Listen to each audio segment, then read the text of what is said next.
Hello and welcome back. Your dreams were your ticket out. That's right, Sweat Hog joke. And come on, welcome back, Connor, Kevin. All right, there we go. I'm Frank Nicotero, longtime comedian, lifelong sports fan, and this is Punchlines. It's day 2 of his South Point residency here at the Sportsbook. Our own Celine Dion, the Siegfried to my Roy, the Maria to my Donny Osmond, the Colonel to my Elvis. Denny Neagle is back, ladies and gentlemen. Yay! Denny. Day 2 of your residency. How's it been going for you? Man, it feels like a residency. It does. Like a medical residency, how long this gets. You've only Just been here, kidding. You know I love like it. 24 hours. Trust me, we appreciate you coming out. Chris put you up here at the South Point, and your son's with you, Trey. And what did you guys do last night? I know you flew in super early yesterday. Yeah, so we had a wild, crazy night. In bed by like 9 o'clock last night. That's what happens when you're 55 now. I hear you. I know. Did you go out to eat or anything? We went to, what was it called? The Omega Mart place? You went to the Area 15 thing? Yes, Area 15. What did you think of that? It was pretty wild. You can't explain it. Like you I was cannot saying. explain it, dude. And I swear to God, man, because they have all those different rooms. Yeah. You know, one looks like a janitor's closet. You walk in, there's strobe lights going and stuff. And by the time I got done with it, dude, all the lights had got to me, and my stomach started feeling queasy. I'm like, I want to go home and lay in bed. There's like phones you pick up, and there's like messages, and it's a weird. I don't even know how to. You can't explain it. You can't explain it. But it's a great time. It's a really cool time, yep. And tonight we might be going out, I'm understanding, possibly? I think so, yeah. I'm leaving it up to you. You got to show me the wild, crazy I was going to Vegas. suggest Old Red. It's the new Blake Shelton's new country bar. It's 4 stories. Oh, I thought it was like Crossing the some red light district or something. No, they don't have Vegas. We'd have to go outside Clark County for any of that. Young Caden's here. He shouldn't be listening to that. He's only 20.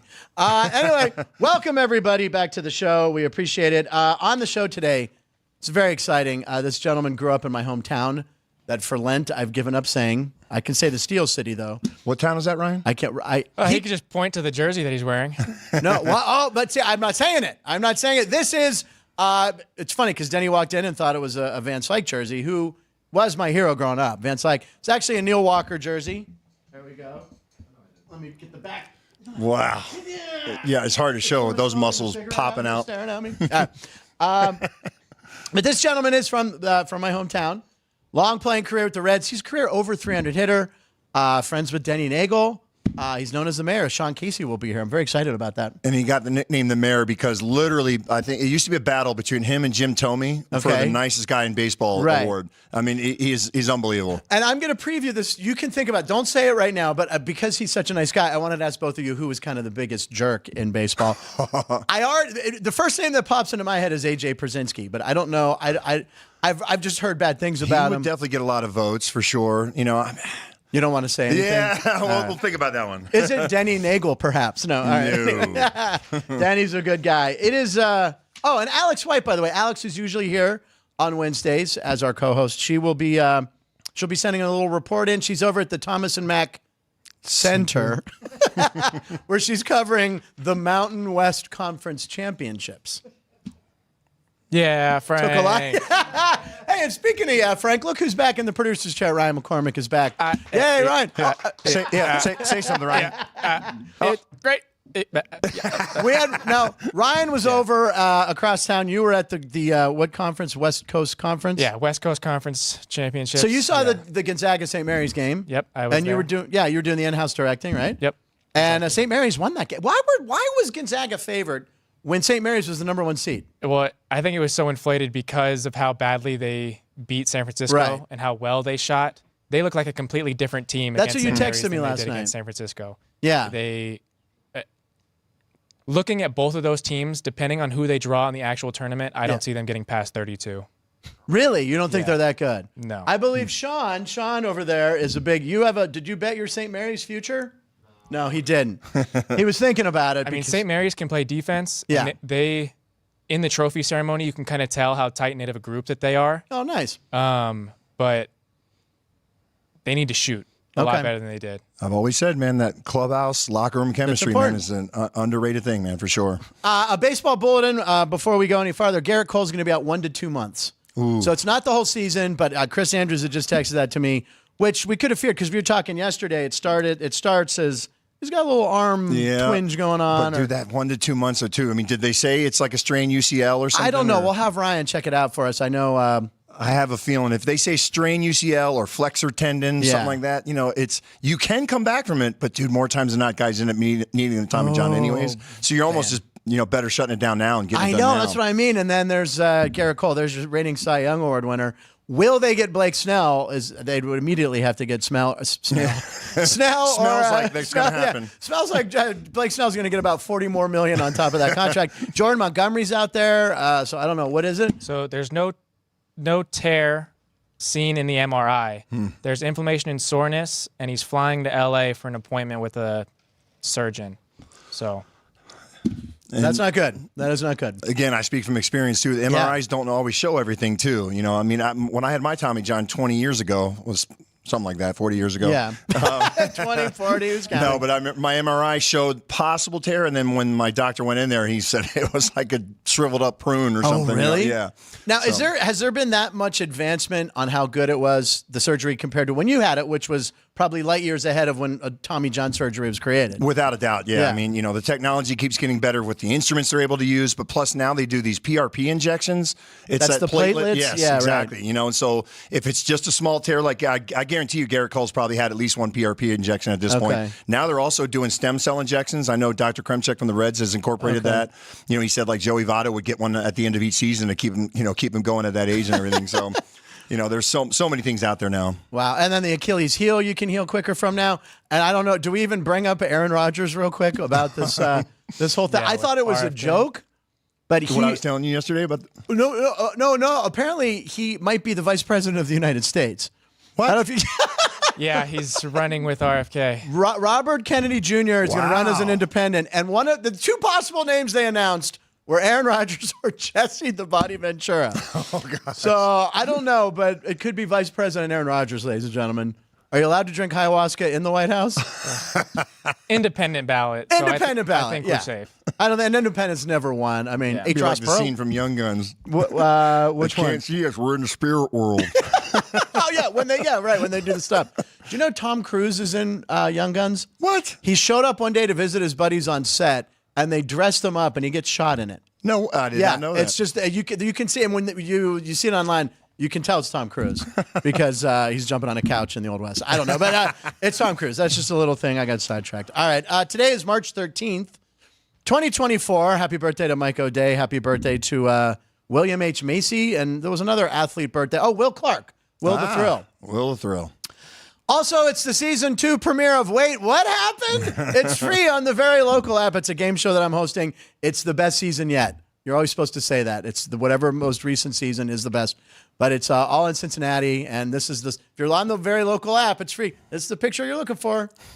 Me doing this. Wait, what happened? And it's a lot of fun. We give away money, and you'll get some laughs. So I've been up since 6:30. So I'm a fringe celebrity. Flying around your private jet. Private jet.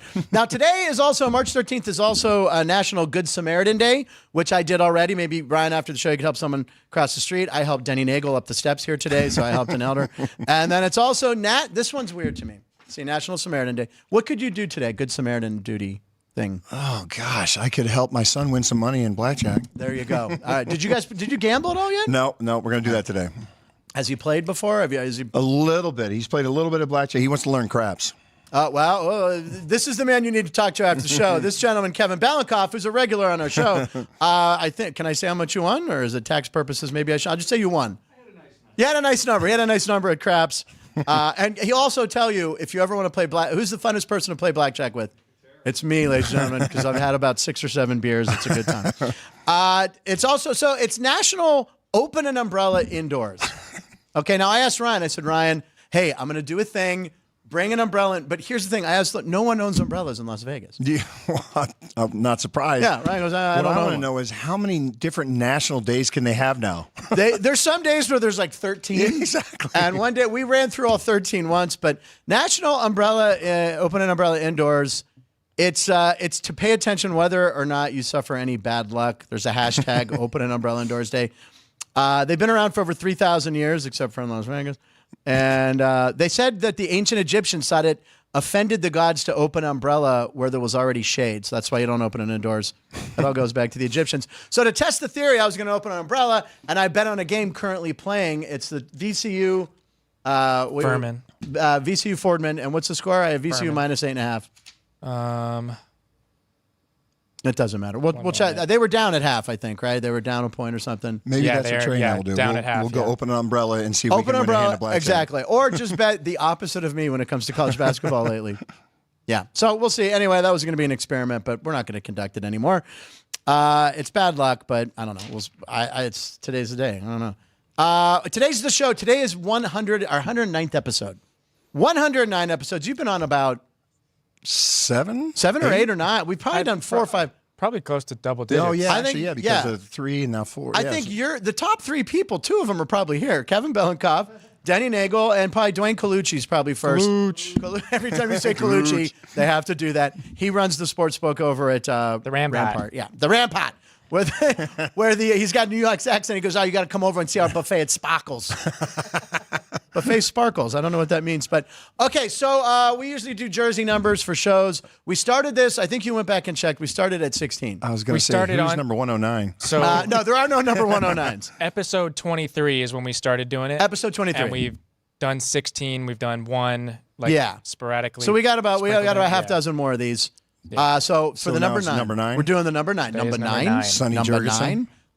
I don't know. Well, so what Ryan did is he made a collage, Denny, and it's up to us. I thought about putting the Redskins to figure out. He didn't do any Redskins. All right, let's see. Here we go. Here comes the collage. Oh my God, he put a lot of guys on there. Okay, I usually I like to go clockwise. So bottom left, that's not Draymond Green, is it? No. Yeah, that's not Draymond. It looked like. Max Kellerman said between Steph Curry and this guy, he'd want the fate of the earth, fate of the universe. Is that Mitch Richmond? No. Oh, damn it. He'd rather Drummond. have this guy. No. Give me his initials. A.I. Allen Iverson? I'm joking. It's not Allen. I'm joking. Iguodala. Oh, yes. Andre Iguodala. Yep. Who said what about him? Max Kellerman. It was some bit on one of the shows he was doing. It was a boxing with guy. his vast NBA background. He was a boxing guy. It was fate of the universe on the line. The Monstars are coming to take over Earth, whatever. Steph Curry, Andre Iguodala. Who do you want to take the shot, game-winning shot? And he took... I'll take Iguodala. Yeah. You take Steph Curry. Yeah. You take Steph Curry or who else? Black Mamba, maybe? Clutch Time? Larry Bird? Jordan. Who's that? Oh, yeah. Who we met. Larry Bird. Who we met. Michael Jordan. He waved to us. We were in Atlantis at a blackjack table. Big surprise. About 2 a.m. And he walked in and he says, "Hey, Denny." Yeah, and Charles Barkley goes, "Look at you all giddy, man. What, you didn't think you knew who you were?" I'm like, "No." We just so happened to meet. We bumped into each other. We didn't know we were both going to be there. And it was the Tiger Woods? No, Michael Jordan. Michael Jordan golf tournament. Roger Clemens is there. Gretzky, Elway, Brandy Chastain. And then I see a hot blonde. I'm like, "Oh, who's this? This is Pam Anderson." It was Pam Anderson. It was insane. All in one casino. Dr. J was there. It was insane. And Denny Neagle and Frank Nicotero. But then Michael Jordan says hi to Denny. I go like this. If Michael Jordan's close, we're waving. All right. So we got to go. That's Ted Williams. Yes, it is. And then far left, I know who that is. Can you peek who that is in the Expos? Oh, that's Marquise Grissom. Marquise Grissom also played with the Braves, right? Yep. And then this is what Ryan does to me. I get on a roll, and he always throws a hockey player in there to screw me up. So it's obviously a Vegas Gold Knight. Is that the guy, Jake? Not Getzel. It is close to Jake. It's the guy. He's your JG. J.E. Jack Echelon. Eichel. Jack Eichel. That's it. Close enough. Eichel, Samsonite. John Jefferson. Jeff Jefferson. All right, the New York Mets. Is that Joe Torre? Yes, it is. Nice call, Denny. Yes, he did Gordie Howe. Did you already say him? I know, I did. I needed assist on that. Is that Stafford? Yep. And then Tony Parker. There you go. And then who's the Viking? Number 9. That's not a Viking. Is it not a Viking? Oh, it's a Raven. Oh, you son of a... Oh. Is that Tucker? Is he wearing that? Yep. Yeah. Yeah, go sing opera. Who cares? And then obviously that's... And then Bill Mazeroski, ladies and gentlemen. Yep. Did you ever work with Maz in spring training? Have you been there with him ever? I think he was with us in spring training, but I got to meet him also too, just through Blast and stuff. Oh my God! I was on. I've mentioned this. 2006. I was hired to work the All-Star game in my hometown to be the on-field announcer for the celebrity softball game. So they had us over at the hotel in town, the Renaissance, and the players get a police escort in a bus, and they go, "All right, Celebrities, get on, and you, guy, Frank, get on. So it's me, and I'm there with Superman. Dean Cain, nicest guy in the world. Yeah. Danny Masterson was a jerk, and look what happened. Okay, anyway. And then we get on, and there's the bus. I get on. It's Rich Gossage. It's like Raleigh Fingers, all these, and there's Bill Mazeroski in the back. And I go up. There's like a 200-person bus, and I go, "Is anyone sitting next to you?" He's like, "No." So I sit next to him. I'm like, "I just want to sit next to you." And I talked to him on the way over. And as we pull into PNC Park, Bill Mazeroski Way, it's eye level, and it's right by us. And I'm like, this is before cameras, right? I'm like, "Are you looking outside?" He's like, "I was just looking at that." Nicest guy around. We pulled in on Bill Mazeroski Way. And last but not least, Drew Brees, who I caught a pass from. I was just telling that story the other day. I was working on a show called Brain Games, doing warm-up. He was throwing footballs at everybody. I said, "Drew, I'm open." I went toe-tapped, both feet in, caught a pass from a Hall of Famer. All right, are we going to take a break real quick and then talk to Sean? Yeah. Or do you want to go? No. Take a break. All right, we're going to take a break. And then the mayor from my hometown that I cannot say because otherwise I'll penalize $5. Sean Casey will be here in 2 minutes. We'll be right back when we're Punchlines with Frank, Denny, Neagle. Woohoo! South Point offers all the types of entertainment you'd expect at a first-class Las Vegas resort. Did you know our 400-seat showroom is one of Las Vegas's top destinations for live entertainment?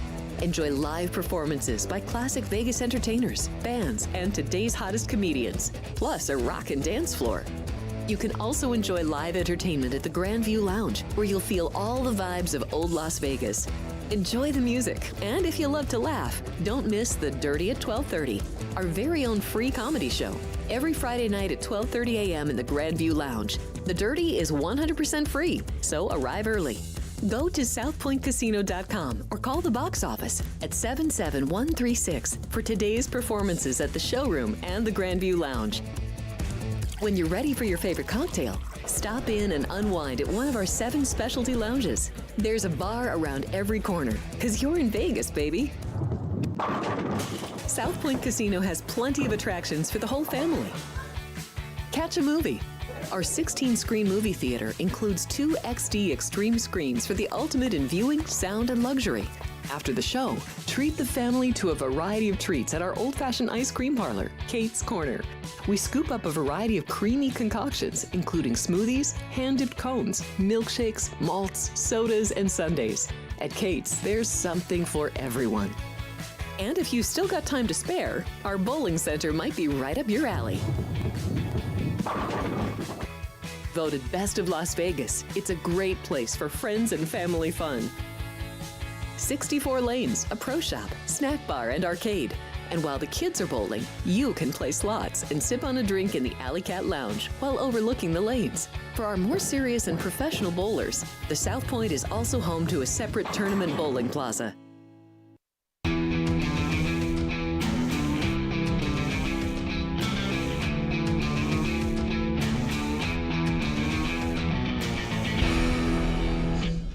All right, ladies and gentlemen, welcome back to Punchlines. Everybody in the chat room. We got a bunch of people watching the show.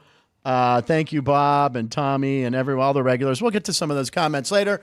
Right now, Bobby and Tommy. Well, yeah, Tommy and all these guys down there in the berg. So anyway, Denny Neagle, who is in here all week. He was here yesterday. He's here today. He'll be here tomorrow and Friday. And he called in some favors. Apparently, you were on this gentleman's podcast, and you said you got to come on this one. I haven't been on his yet. You haven't been on his yet. We're going to do a little swap, yeah. Right. So now I owe him one. Anyway, I've never met this gentleman. I'm very excited to talk with him because he is from my hometown of Pittsburgh. There, charge me $5. I don't care. Ladies and gentlemen, it's the mayor, Sean Casey, ladies and gentlemen. Woo! Yeah, Sean Casey. Hey, didn't you give it up for Lent? I did, and here's the tally right now. Ryan's going to hold it up, our producer. What am I at now? Here comes the tally. I gotta erase the other Tiffany, number. it's like the old telethon, Kevin. Here we go. Tiffany, Flip that number. Show me the number. $60. $60. It was worth it. It should have another 70 on it. There was a bet made that Shohei Ohtani, I said Shohei Ohtani would hit a homer in his first game of spring training, and I got crazy odds by Jeff Parles, who works on another. Anyway, he did hit a homer. Ryan is still bitter about it because it wiped out my 70, but I've already worked it back up to $60. Anyway, Sean, are you in? Where are you at right now? I'm in lovely. As a matter of fact, I'm up at Major League Baseball this week in Secaucus, New Jersey. So I'm in Rutherford. East Rutherford is where I stay. Okay. So I'm up here. Now, how long have you guys known each other? When did you meet, Denny? We met when I got traded over to the Reds in 1999. Okay. Jeez, 25 years now. Man. 25 years. You got to be kidding me, man. Isn't that crazy, dude? Good thing we're getting younger, though. Yeah, I'm aging backwards. That's right, buddy. Let's call you Benjamin Buttons. Now, Sean, I'm a lifelong Pirates fan. I was at opening day, April 9th, 2001 at PNC Park. Now, the season tickets in the section I had with that was a Pirates-Reds game. You were playing for the Reds. So what we always did was you tore up a little piece of paper, put the starting lineup in a hat. Everybody drew a couple names. Everyone threw like $20 in for who would hit the first home run at PNC Park. Now, I got Brian Giles, who I was like, okay, I got a shot. And I got Kelly Stinnett. You got one from each team. And some lady I barely knew gets Sean Casey. At top of the first inning, Sean Casey, take us through your at-bat at PNC Park, first at-bat, April 9th, 2001. Well, I had it circled on my calendar because I was like, man, that would be incredible to get the first hit at PNC Park. And what's funny is just 3 days earlier, we opened up Miller Park, and I got the first hit ever at Miller Park. So I'm like, I really want PNC, but I'll take Miller. You know what I mean? I'll take one of the two. So I was fired up about that. And that day, usually I hit third in the lineup, and for whatever reason, opening day at PNC Park, Bob Boone had me hitting fourth. I'm like, I don't want to hit fourth. I was like, I'm not going to get up. So the first two guys get out, and then Dimitri Young comes up, and Todd Ritchie, who's the pitcher there, gets him 0-2, and I'm on deck just thinking, man, I'm not going to get up. Like, I can't believe it. Like, I'm not going to get up. I just want a shot. And sure enough, Todd Ritchie tries to come in. He ends up drilling Dimitri in the ribs, and I'm thinking to myself, hey, listen, whether I get it or I don't get it, at least I got a shot to get a hit. In Pittsburgh, where I grew up, and I have so many memories at Three River Stadium, all that stuff. I'd left 70 tickets that day. Oh my God! And it was ridiculous. And I get a 1-1. I think it was a 1-1 cutter, didn't cut, and I end up hitting it. And right when it left my bat, it's like one of those feelings where when you hit it, if it's gone. And I remember running to first base, and I just still remember so vividly watching that thing go to right center into the bleachers, and remember rounding first base just thinking, oh, my God, I did it. I homered first hit and home run at PNC Park ever. And, growing up a Pirate fan and a Pittsburgher was just one of the coolest moments of my career. Now, did you get that ball by chance, or what did they do with that? Oh, dude, I'm rounding first base, and I'm Adrian Brown's the center field. I'm like, throw that ball in, throw it in. And like Adrian Brown, because the ball ricocheted off the bleachers and came on the field. And it's the only ball I ever wanted, I think. And I'm like, throw it in. And Adrian Brown takes it, throws it to center field. I'm like, no. Oh, no. And so after the game, our PR guy, Rob Butcher, I'm like, hey, Butch, well, first off, during the game, Michael Tucker was playing center. But obviously Junior was on our team, Craig Griffey Jr. And Junior was offering the guy, jerseys and bats and whatever you need, we'll get it because Case wants that ball or whatever. Sean Casey wants the ball. So after the game, I thought the guy was going to give me the ball. He doesn't show up. So the next day I said to Rob Butcher, our PR guy, hey, have you talked to that guy about the ball? And he's like, yeah, he turns out he wants to give you the ball, but for $9,000. Oh, jeez. Does he realize he could get a Griffey jersey and bat that would go for more than that? Exactly. I know, but Nags, I think he might have been smart because I'm like, $9,000. And looking back, I should have given it to him because he ended up selling it for $9,000 to like a local card store like a week later. Oh, jeez. And by the way, what a weird number to come up with. Not like $5,000 or 10, but I want $9,000. I think we planned that for the 109th show today. Yes. Oh, that is bizarre. But I'm telling you, I remember I was mad because I didn't win the pot, but I was like, all right, it's a local guy, so that's fine. It's Sean Casey. That's acceptable. And I believe you guys won the game, I think, 8-2 or something. I'm just surprised you even had a chance to get the ball back, Case, man. I would think that ball would go to the river, dude, with your power, man. It was a few feet short, Nate. A few feet short. What was it like when you came? Oh, go ahead. One other quick, because you'll appreciate the Pittsburgh bit. John Wayner, who's like, kind of 25th man, local Pittsburgh guy. We used to go to games growing up because Wayner, was like local, from Carrick and all this stuff. Well, he hit the last home run at Three River Stadium. You have to admit, that's incredible. Two Pittsburgh kids.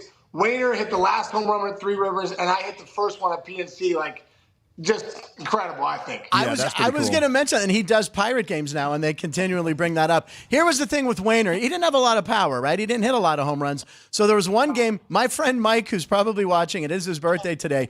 We had been drinking at Three River Stadium. And I said, John Wayner come up, and this is when Wayner's hitting like under 200, and the winning run's on third. I said, if he gets a base hit, I'm walking out of here without my shirt. First pitch, Wayner hits a little dribbler up to center field, and I go, son of a, and I pulled my shirt up, and I had to walk out. Thank God this was before camera phones, because you never want to see me with my shirt off. I mean, they thought Thunder from Down Under came to Pittsburgh. They did. I was like, and I'm like, he's like, you got to shove your T-shirt in your back pocket like all the Pittsburghers did. So I shut it, and I'm walking out all pissed off and drunk and everything, but it was worth it because we got that story. Now, what was it like when you came to Pittsburgh to play for the Pirates? Because I know you got hurt, and then you went to Detroit and had that magical the postseason. But playing in Pittsburgh, that must have been a big throw. Well, I grew up in Pittsburgh. Obviously, you did the same thing too. I mean, I always thought like, man, I just want to play for the Pirates one day, play for the Pirates. Or you really just wanted to play in the big leagues. But then you think, man, if I could play in Pittsburgh, that'd be incredible. So when I got traded from the Reds to the Pirates, it was really, really cool. I mean, to wear that, Bucko uniform and to just almost like a childhood dream come true. And then when I realized 2 months in we were one of the worst teams in baseball, I was like, all right, time to get out of here. You know what I mean? And I had to get traded. I got traded to the second best option. Was basically I got traded to Detroit, where Jim Leland was the manager. Gene Lamont was the third base coach. Lloyd McClendon was there. Don Slott was my hitting coach. Raphael Belliard was the bench coach. It was incredible. It was like Pirate fantasy game. It was all Nagle's teammates and his former manager were my coach. Sluggo, Don Slott. Now, what are stories when you think Sean Casey? What are some stories you think about? Well, I told you first and foremost, dude, and I'm going to brag about you, Casey, dude, because the reason why you get the nickname the Mayor is because everybody loves the mayor in every town, right? The governors, but everybody loves the mayor, and the reason why Casey got that nickname, dude, is because I was telling Frank, man, that I think it was always a battle every year, Casey, between you and Jim Tomey, man, for the nicest guy in baseball award, dude. I'll tell you a story. When I was with the Rockies, Todd Helton gets a base hit at first base, right? Okay. And then I think the next guy grounded out to second base, force out at second. And Todd comes back and sits next to me on the dugout. He looks at me, he goes, Negs, that's fake, right? I'm like, what are you talking about? He goes, Casey, dude. He's trying to get under my skin, right? Throw me off my game. I'm like, what do you mean, dude? He goes, I get to first base, and he's like, hey, Todd, man, God, great swing, dude. I love watching you swing, man. Hey, good luck this year, really. Stay healthy, dude. I wish you the best of luck. Like, so Todd's like, dude, there's no way nobody's that nice. And I'm like, he's that nice, brother. I'm telling you, man. Oh, man. So what are some memorable chats you had at first base? Can you think of anyone who came down and said something funny or any Adrian Beltre? I know he was. Well, what's funny is, Nate tells that story like it's true. Like one of the things about guys coming to first, you never did want to distract them. You didn't want them to think you were trying to, get them off their game. And I got a lesson early on in the big leagues. In '98, I just been called up. I was injured and I came back. So I was 3 weeks back and I was really not playing that great. So I'm like, you know what? I'm going to try and get as many autographs and conversations as I can at first base. So like these guys would come down to first, and I'd be like, hey, can you send the ball over? And, hey, man, you're doing a great job and all this stuff. So Nags will appreciate this, bringing back a name from the past. So the big rig, Ronnie Valone, was on the mound, and Valone had just come over. I'm new to the team. I don't know anybody's moves, from the mound at all yet. And so Henry Rodriguez, who played for the Montreal Expos at the time, one of the better home run hitters, every time he would homer in Montreal, they would throw those O. Henry bars onto the field. They'd pause the game. The guy's eating a couple, whatever. So Rodriguez gets off first base, and I really kind of was starstruck with some of these dudes that were coming. So I remember he gets his lead, and I say to him, hey, Henry, man, really, really cool. When you're in Montreal and you go deep, they throw all those O. Henry bars onto the field. And he's like, oh, thanks. And he turns to me, and he's like, hey, thanks a lot, man. And right when he turns to me, Nags, freaking big rig, step off, bam, picks over. And I literally catch the ball as he's like kind of thanking me. I'm like, oh my God. So I just go, bro, my bad, dude. I just got here. I don't even know who Ron Valone is. I had no idea to step off. I was just trying to make good conversation, but I got to tag you out because it looked bad if I didn't. So I tagged him out. I remember him running off like he must have thought. That's Oh, my God. That is priceless. Dude, you got to tell another really funny story, too, Case, because he tagged me in this one, too. I think it was on your Instagram page, maybe, Case, when you were talking about the one and only time you got kicked out in an MLB game. Do you remember that? Listen to this one. Dude, Yeah, so it's like Sunday night baseball. It's a big game. It's Reds Astros, and I think it was 99, which is obviously Nags would say it too. Probably my favorite team I've ever played on. Where cast of characters were deep. Obviously, Nags was one of the leaders. Him and Harnish, some of the funniest dudes I've ever played with, and so it's like a 1-2 pitch. It's a ball up, so I take it 2-2. And then the next pitch is almost the same pitch, maybe a little higher, and then wham, I get wrong, strike 3. So I'm like, you got to be kidding me. I'm like, same pitch. That's a ball, and then I'm going at it with the ump, and the ump's like, hey, you better get going. He goes, I'm about to run you. I'm like, all right, man, but that's no doubt a ball. It's a ball. So I walk off, I'm hot, and the dugout's kind of got my back, and they're chirping all that stuff. So I'm sitting down by the water cooler, and, I'm still a little hot, but couple pitches later, same pitch, up, same at the top of the zone, and I think he called it a ball. Then all of a sudden, guys are yelling, "That's the same pitch on Casey!" And all of a sudden, I hear like one guy just starting to rip the umpire bad, couple F-bombs go flying out, and the ump turns to the dugout. He's like, "Casey's gone." I'm like, I'm freaking drinking water, man. I'm by myself. I'm crushing like a Gatorade bar or something. I'm at the bottom, like literally. I'm like, so I stand up. I'm like, I'm tossed. Well, it's freaking Nags. He's going nuts for this umpire, and he's kind of hiding behind Harnish, I think. And they're like, Casey's gone. I'm like, dude, it was Neagle. He's not even pitching. Did you pay the fine? Did you help him out or anything? I can't remember if I did pay the fine or not. I don't know if I did. I don't remember, but I know my mom after the game was like, she called me Shawnee. Shawnee, I can't believe you got thrown out of the game. I was like, Mom, let me tell you the story. Neagle's the guy. He's yelling at the umpire, and I'm tossing me out of the game. Oh, my I did my Conrad Dobler, man. Conrad, Who was that guy? Conrad Dobler, the offensive lineman for the Cardinals. Ryan, our producer, has a question for you, Sean. Yeah, Sean. So I was born and raised a Cubs fan, and I did a little research. You hit 3 long balls at Wrigley Field. What does it feel like, especially in that Central Division rivalry, and for as a visiting player, what does Wrigley feel like, and how did it feel to hit a long ball in the landmark? Oh, man, Wrigley was incredible. It was like, looking back, people are always like, what are your favorite places to play? And I got a chance to play at Fenway for the Red Sox in 08, but I got a chance to go to Wrigley a ton playing in the Central. And there's nothing like it, man. It's a humongous party, first off. I mean, there's people on the rooftops. It's sold out everywhere. And I was fortunate enough because I played in the time when Sosa was huge. You know what I mean? When my rookie year was when Sosa and McGuire were in that home run chase in the summer. That was incredible. But there were so many great teams there. And, just to play some of those day games, but, to go deep at Wrigley is a cool feeling. It really is. It's an amazing feeling to get it up over that ivy into the bleachers. And like I said, there's nothing like Chicago's one of my favorite cities. And to play at Wrigley in front of those fans was really a treat. Really a treat. I got a good Wrigley story too. No. Okay. With Case, because Case he'll remember this. All right. Opening day. Is this the Leland story? Not the Leland one. No. Remember, isn't that Wrigley the one time? Wasn't it? Oh no, that was Shea Stadium when I slept in. Oh, it's just Showed up the second What inning. happened? Wait, what happened? Dude, that's all. That legitimately was. I was sick. I really bad. Like Okay. I got the flu bug, not the drinking flu. And it was literally the last game of the season, Frank, and they changed it, or the second to last. Okay. We were supposed to play night game. They changed it to day game. Oh, God. They changed it like last minute because we were going to be the game of the week, Pirates and some Mets. I didn't even hear that. I got in the cab, went home, slept it off. My phone we didn't have cell phones in. Right. My ringer, the old school where you see the flashing ringer, Yeah. the only way I could tell the phone was ringing if you saw the flasher. Right. I was out like a light, and then, dude, I ordered like a cheeseburger, whatever, and a Coke and stuff. Finally, security's pounding on my door. Wellness check. Mr. Neagle, Leland and a couple of guys from Shea Stadium are trying to get hold of you, and I'm like, dude, is there a game today? He goes, yeah, they just started like 20 minutes ago. I'm like, oh my God. But the Wrigley story I was going to share was I didn't tell anybody I was going to do this, but being the practical joker I am, opening day, we were opening day at Wrigley.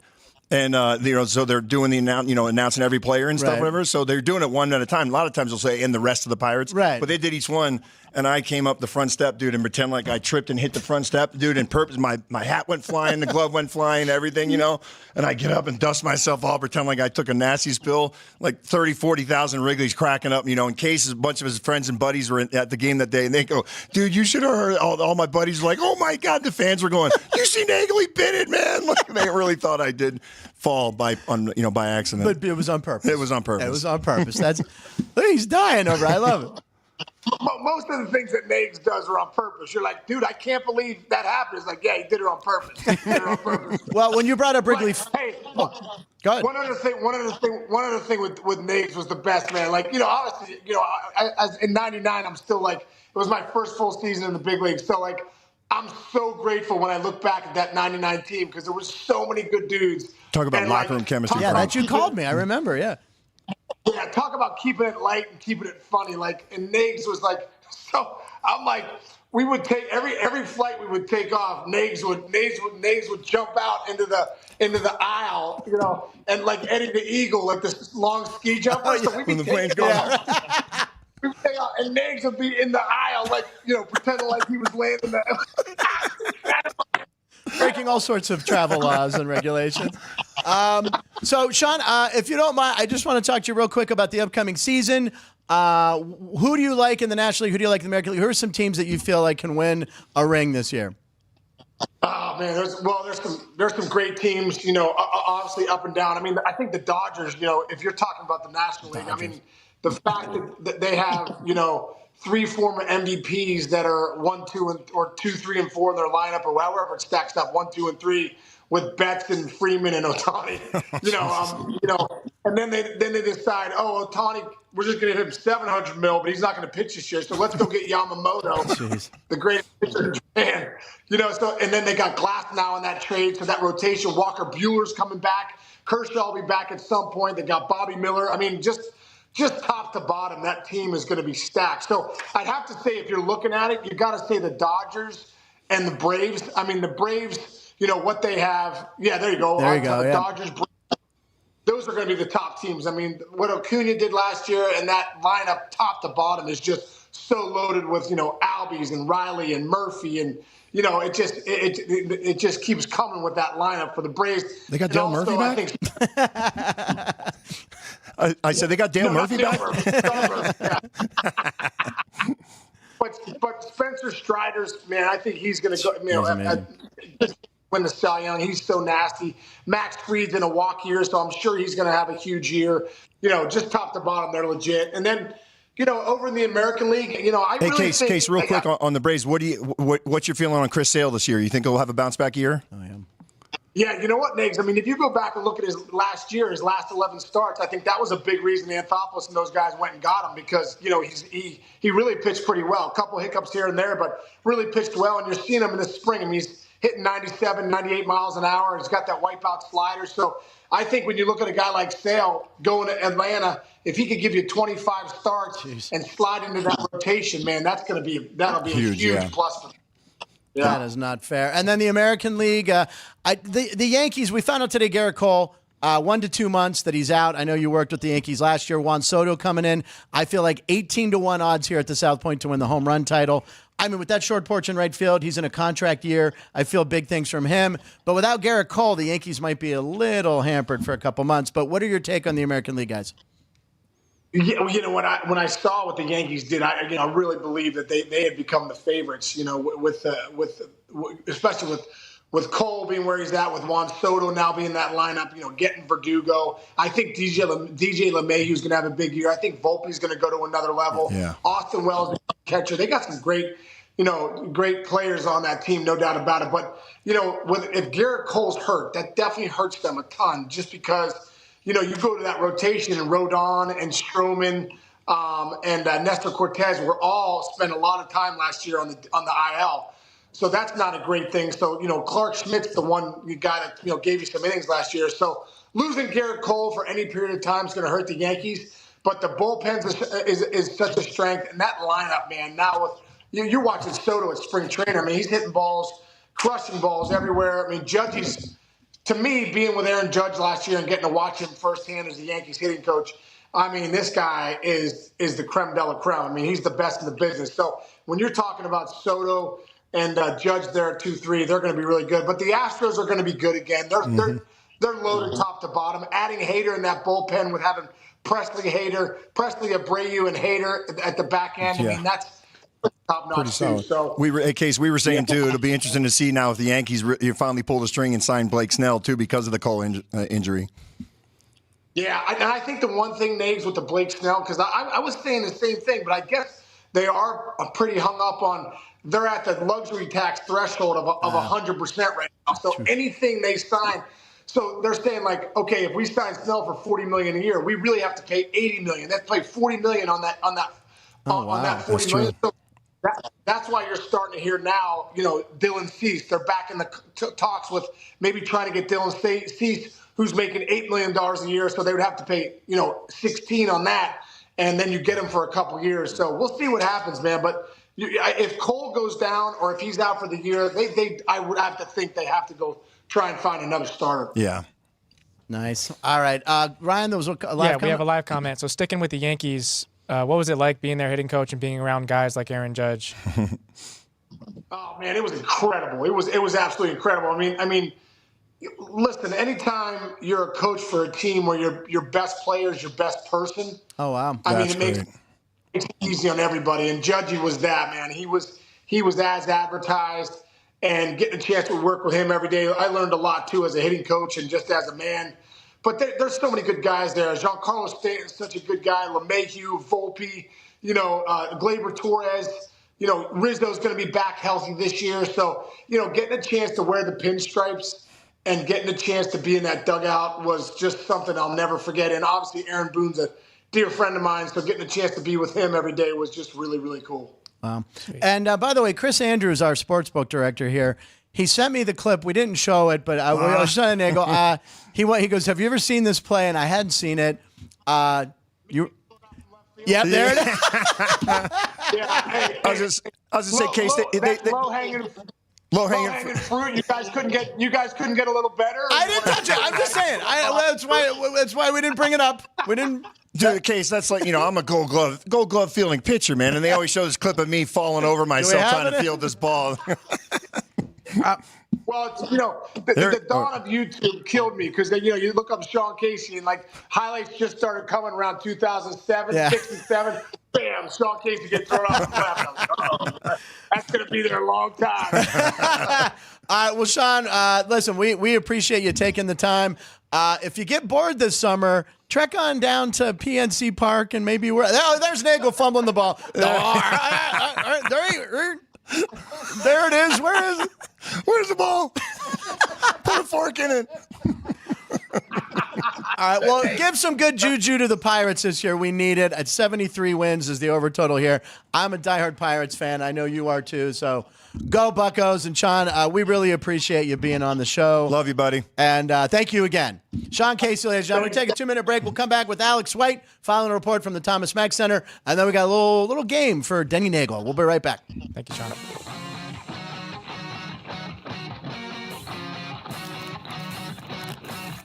Once you've satisfied your hunger, get ready for more of the hottest casino games in Vegas. Our 24-hour, 30-table non-smoking poker room proudly hosts all the most popular poker games with a variety of betting limits. Visit the poker room for a schedule of daily tournaments. Whether you're going to hold 'em or fold 'em, the best place for poker is at South Point Casino. You'll notice that our craps tables are usually the loudest in the casino. If you've never played, join one of our free craps lessons to find out what makes this game so exciting. Check with the craps dealer for schedules and give it a roll. Bingo is also an exciting way to spend your time. We offer 7 sessions of bingo every day. Bingo! And each session includes a cash ball jackpot, 12 bingo games, a progressive double action game, and a $10,000 bonus coverall. Electronic units are available. If you haven't played bingo with us, give it a try today. Guests can also get in on the action at our one-of-a-kind race and sports books. 2 separate rooms designed to maximize your experience and comfort. Our sports book, with over 400 seats, puts you right in the middle of the action, 24 hours a day. The friendly ticket writers are happy to help, and it's conveniently located next to the famous Del Mar Deli, where you'll find supersized portions of delicious deli items like roast beef, pastrami, and Reuben sandwiches, or soups, salads, and pizza, plus spectacular desserts fit for a king. And right next door is the race book, over 150 seats, each with its own TV screen. There are 16 interactive player terminals, so you can bet right from your seat.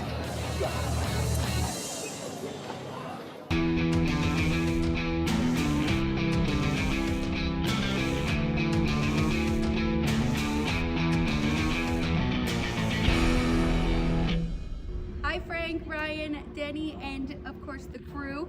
Countries down below in the comment section. I'm at the Mountain West Tournament, first round of the men's. So we have 6 teams playing today.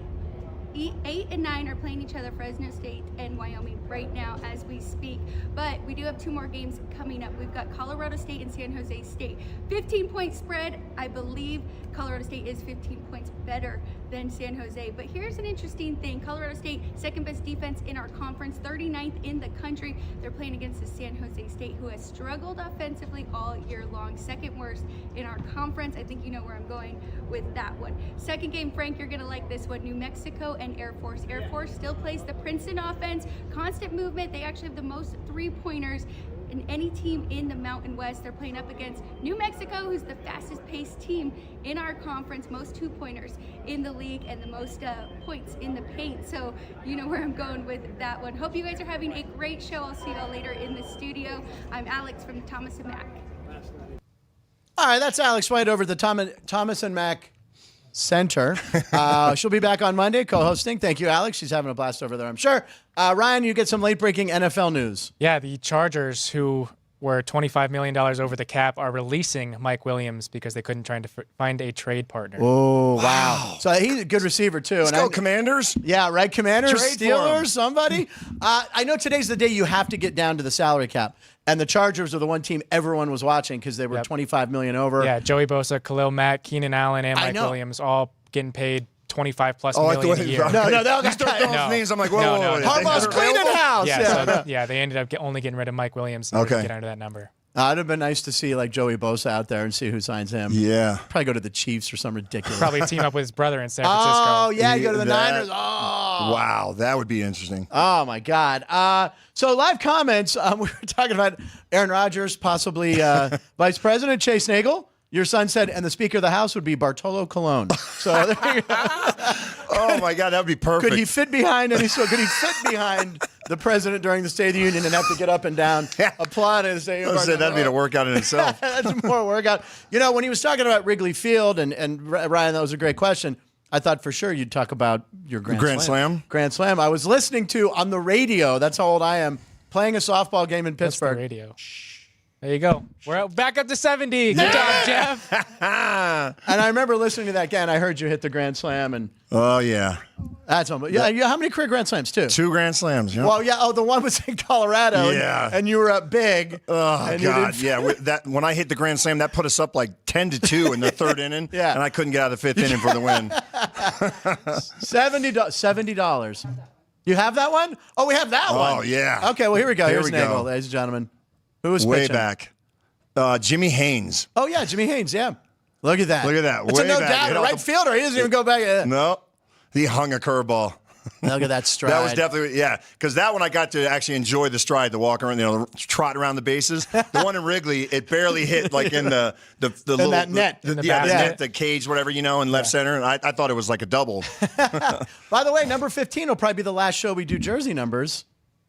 I think Denny Neagle will be on the last list. We'll have to do that. It'll be like in a week or so. He might be the spotlight number. That might be the spot. See, we call the spotlight number the one where the number sound is in the bottom right. Oh, yeah. So that's like the spotlight. That's where he puts his favorite. Why Bill Mazeroski's behind Drew Brees, but well, you know how I feel about. I know he always puts the anti my hometown. So they're both in their respective. What town is that? Don't try me, Neagle. They're both in their respective hometowns. I have a game for Denny. It's called Denny Guess That Player. Do we have a graphic or music? No, because I just wrote it last night. All right.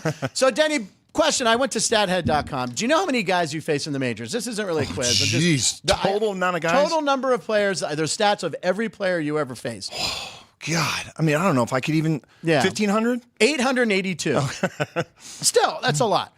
Now, on this show before, you mentioned your very impressive stats, so I didn't put Tony Gwynn in there. But Tony Gwynn, probably the best pure hitter of our lifetime. Do you remember his average against you? Was it like 200? 194. Faced him 39 times. He went 7 for 36, 1 double, 1 homer. That's it. It's like That's right. He did take me deep. I remember he hooked it right down the line in Atlanta, I think. See, his pictures are amazing, man. There's the stats right there. 39 plate appearances, 7 for 36, 1 double, 1 homer, 1 K. Dude, it was so funny, because Gwynn, he actually talked like he was like a California surfer. Yeah. The way. Oh, yeah, his voice, so he was like, I just can't pick up that changeup from Denny, man. Like, yeah, and stuff. And I'm like, well, he goes, I have a hard time seeing the ball of you in general, man. I'm like, well, can you tell that to like Barry Bonds and Dante Bichette and guys like that? And Reggie Sanders. Reggie Sanders was another guy. owned me. Now, see, I remember you talking about that on a show before, so I wanted to stay away from those guys. We also have your stats against Sean Casey. Yeah, I didn't know if we had them loaded. I wasn't sure. Where are Sean Casey's stats? Do you have them? 10 play. 3 for 9, 2 doubles. There you go. That's the Sean Casey line. Case, because Case was one of those lefties that hung in there really good, man. You couldn't get him because he could stay in there and take that breaking ball the other way to left center. Yeah, I mean, we had so much fun with him. I never got to that, but that's fine. And we didn't show the play of him getting thrown out at first. Anyway. I remember the one lefty that wore me out more than anybody too was Sean Green. Remember the former Dodger and he Blue hit 4 Jay? homers in a game for the Dodgers. Yes. Yeah, hit 50 homers one year. Yeah. He was. All right, so here we go. I'm going to. Oh, by the way, the player that you faced the most. Do you have any idea? Let's see. It's got to be somebody in one of my divisions. Yeah. Give me a Chicago Cub. Sammy Sosa? No. Mark Grace? Mark Grace. Oh, wow. Mark Grace, 79 plate appearances. He went 28 for 72. I was going to say, he was another It's one. a 389 average. Because he was another great lefty that stayed in there. 2 homers, 12 RBIs. All right, let's play ball. Here's the game we're going to play. I'm going to show you your stats against a former Major League player, and you have to figure out who it is. Now, I'm going to give you a clue for each player. So player number 1, you face this guy all with one team. He played for one team. You played for one team from 92 to 95. You struck him out. The reason I bring him up, you struck him out more than any other hitter you faced in your career, 16 Ks. And then you can look. Your 7th most frequent batter, and in 59 plate appearances, he only hit 200 against you. So this is the guy you struck out the most, and it was between 92 and 99. He was in the National League West. Ken Caminetti. No, that's a good guess. He was with the LA Dodgers. Wow. 16 strikeouts. Eric Karros? Eric Karros, there you go. First baseman Eric Karros, that's who you struck out the most, more than anybody. 16 times. Because that's the guy that used to love to face. Big power hitting righty that could not stay back on a changeup. Yep, chase the changeup. And then just when you think he's getting the changeup again, sneak that fastball up and in. I just realized your one son's name is Chase. I mean, Trey is here, obviously. Chase, that had nothing to do with chasing. No. Okay, it's just a badass name. All right, player number 2. This guy is a former teammate of yours, an MVP and a batting champ. Here's his stat line. So name this batter, former teammate. You faced him 35 times. He went 5 for 33, only hit 152, only 1 extra base hit, no homers, an RBI, and 3 Ks. Wow, that's pretty And I'll give you another good. clue if you need it. Give me one more clue. He's in the Hall of Fame. Former teammate. There's no way that's Bonds. No, it's not Bonds. No, it's not Bonds. I know he hit me better than that. His first name, I believe, is Larry. Walker? No, real name is Chipper. Chipper Jones. Oh, that's right. Because Chipper was not as menacing from the right side. Okay, there you go. He did more of his damage from the left side. Oh, that's right. There you go. Except for his MVP year was the year that he finally put it all together, and that was one of the only years that he had almost equal home runs, 20 from one and 21 from the other. Usually it was if he hit 35 home runs, it was all 25 or 27 from the left Right. side, and 8 or 9 from the right. There you go. All right, so and I got this one. This one might be a tough one. Now, according to StatHead, there are only 2 players you faced only once, and in their at bat, they both hit homers. Oh my gosh. Okay, so this is now one of them is an all-time slugging stud, and then one of them I barely remember. That one, there's no way you're going to get Angel Echeverria. Oh my gosh, I remember that name. Yeah, me too. I remember the name. He went him. 1 for 1. But then there is a multi-all-star. This guy played for 2 teams that I can remember, Baltimore being one of the teams, but he's best known probably for playing for Cleveland. Slugger. Once pointed to his muscles. I was going to say Albert Bell. Albert Bell. I only faced him once. According to StatHead.com, you faced him one time. But this is not true, though. This is not true? Officially, because I did face him in the 95 All-Star game. Okay, and what happened in the All-Star game? He grounded out third base. Okay, so there you go. Gave up a leadoff triple and then proceeded to get the next three. Proceeded to get Mo Vaughn, Edgar Martinez, Mo Vaughn, Albert Bell. Yeah, I think it was Edgar. That's three. Got those three guys out. Good. It was Carlos Baerga hit the double off me. It was a double down the right field line. Pinch ran Robbie Alomar, and he steals third on the first pitch. So I got man on third, nobody out. I'm like, oh, my God. And those three guys coming up. And I'm sorry, you know what? It was Mo Vaughn. Because I punched Mo Vaughn out on a 3-2 changeup. I remember that. But it was Mo Vaughn, Albert Bell, and Edgar Martinez? Edgar Martinez, yes. All right, unbelievable memory. I love that. But, yeah, Albert Bell, he was nuts, though, right? Oh, he was nuts, dude, because that year, the next year in spring training, I was facing him when he was still with Cleveland. And I wasn't a power pitcher. I didn't throw upper 90s or anything like that. But I threw hard enough. But he was still pissed off because I threw him that 3-2 changeup to get him out in that ground ball in the All-Star game. So now I'm facing him in spring training the next year. And the same thing, like 3-1 pitch, I throw him a changeup, he rolls it over to short. Next guy comes up and I'm throwing fastballs and he's going, 78, 79, 78, yelling that from the dugout. So I finally snatched the ball bat and I go, that 78 just got your ass out though, didn't it? He what? Yeah, he was crazy. I'm just kidding. Was it Fernando Vina? I think he hit running for first second. Yeah, took him out. He just he literally tried to kill the man. Yeah. But poor Fernando Vina's like a little second baseman. He's like, hey, what's que paso? Right. He might speak. I don't know. I don't know why I did that. But anyway, all right. I have one more. One more. Name that batter. Player clue. Of all 882 players, this guy had the lowest batting average against you with a minimum of 40 at bats. All right, because there was some guys who went 0 for 2. 46 plate appearances. This guy 5 for 42. Only 2 homers, 2 RBIs. Batting average of 119. He did hit 2 solo home runs, but you got him 11 times. He's a 2-time All-Star, played for 9 teams. Was a Silver Slugger in 91 with the Braves. I'm going to go ahead and say he was with the Braves when he did this. Short name. Always killed the Pirates. Oh, man. Lowest batting average against you. And he won the Silver Slugger in 91, you said? He won a Silver Slugger. Is that what? Yeah, Silver Slugger in 91. 2-time All-Star. I think he was a left fielder at that point. Oh, my gosh. Want me to just tell you? Initials are RG. Oh, Ronnie Gant. Ron Gant, yes. There you go. Gosh, man. You dominated Ronnie Gant. I dominated him because, again, big power hitting righty, there man. You go. Hated hitting the changeup. I love it. We have time for a few posts. Was there any other... because, dude, one other one, Frank, Mark McGuire. And I swear to God, at one point he was 0 for his first 13 against me with 9 or 10 Ks. Is that right? And my dad was dating his girlfriend, Carol. Okay. And she did not know. I explained it to her, the unwritten rule of you don't say thing about when you got a good thing going, just like a no-hit or whatever. Right. And so there was a comment in the paper or something about my career stats against him. I'm facing him again that day in Cincinnati. And, I said, Carol, whatever you do, you don't talk about that, okay? And so sure enough, and Big Mac was meeting me for a beer after the game. He's a great dude. Wow. Sure enough, he went 0 for 4 with 2 more Ks. And I said, Carol, we're going to meet him now with my dad. Don't say anything. First thing she says when he comes walking in the sports bar, boy, Denny really owns your butt, huh? And I'm like, oh, my God, Carol. I'm like, Big Mac, I'm so sorry, man. Right. He's like, no, it's true. He does, man. Your son owns me. Whatever. Sure enough, the next game he went 3 for 4 on me. Damn you, Carol. By the way, Ryan, good job on putting those together. I know I threw that game at you last second. You had all the graphics and all the pictures up there, so thank you for doing that. We have time for a few posts. Should we sound the horns? Sound the horns! It's post time. Post with punchlines, where we scour the internet so you don't have to. We should just do the top. Wow, you do trains and horses.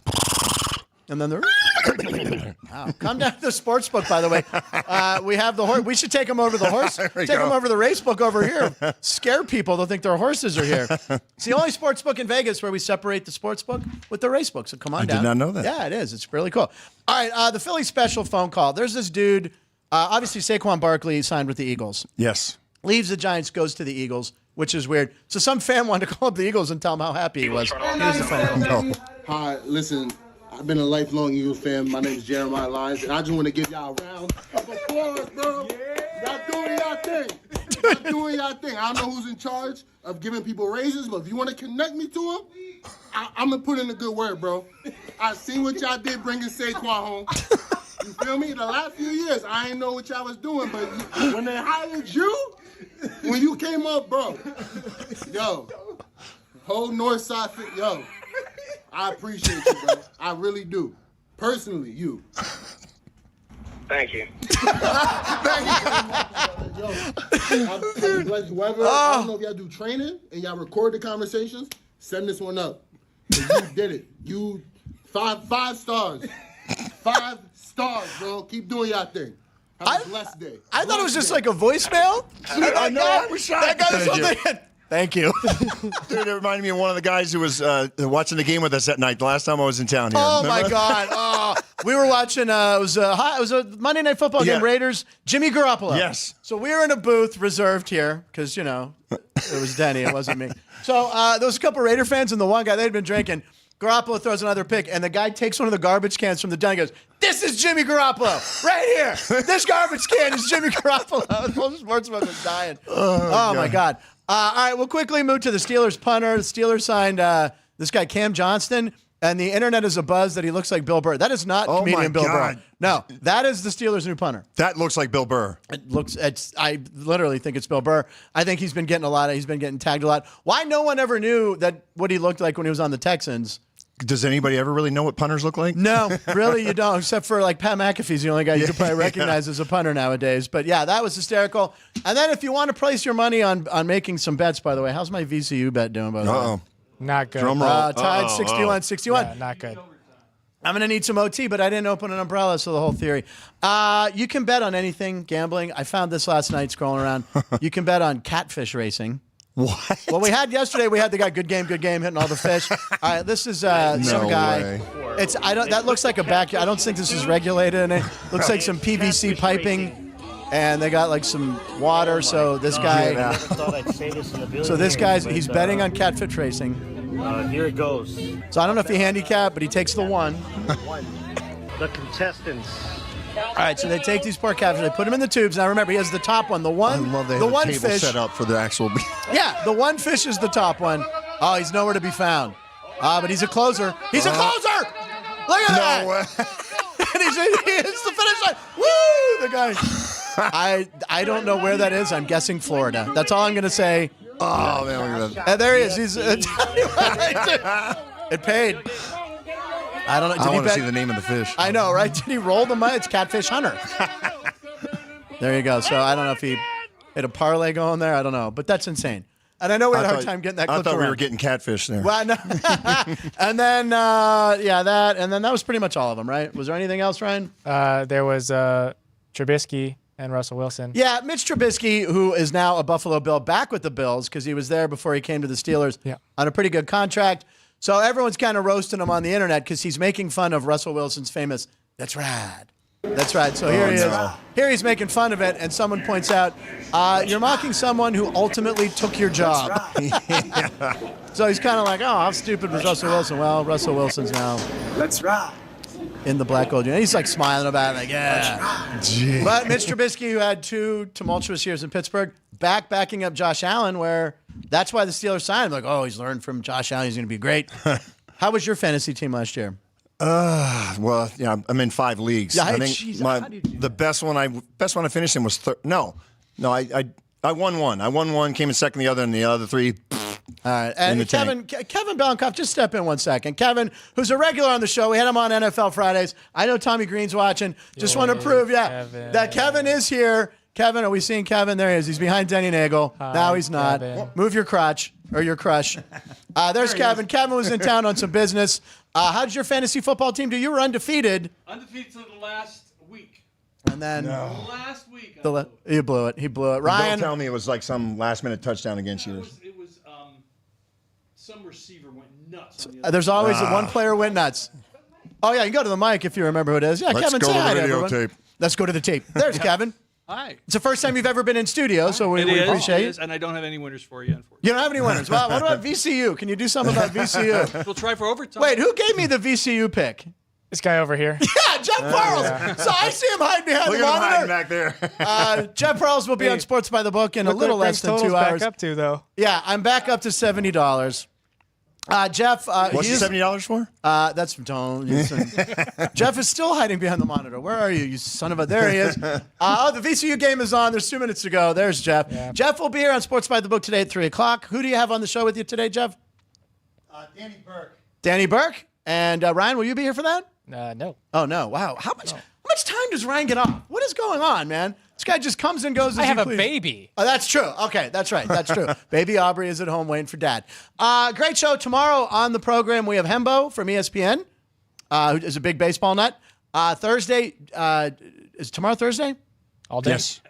Is John Smoltz tomorrow or is he Friday? He's Friday. He's Friday, and Friday's a huge show. Comedian John Caparulo, one of Chris Andrews' favorites, one of my favorites from East Liverpool, Ohio. You've seen Caparulo. He's great. Yes, does a residency here in town, so we're excited he's going to be in studio. Thank you, everyone, for the live comments. What a day. That's it, I guess. That's the whole show right there. Fresno State upset Wyoming in that first game. I was going to take Wyoming, so it's good. So this is why I just talk about sports gambling, and I don't do it as much. Although I did win $25 in poker on Saturday from somebody.